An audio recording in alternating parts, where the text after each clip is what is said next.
A magnitude 2.6 earthquake occurred.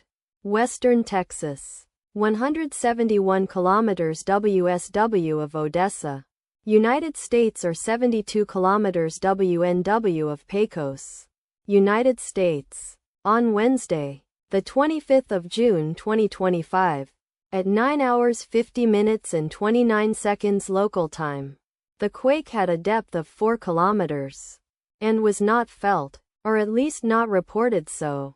Data source from EMSC. Did you feel it? Let us pray. May the earthquake that occurred not affect our brothers and sisters there. May the earthquake not happen again. And may God protect everyone. Amen.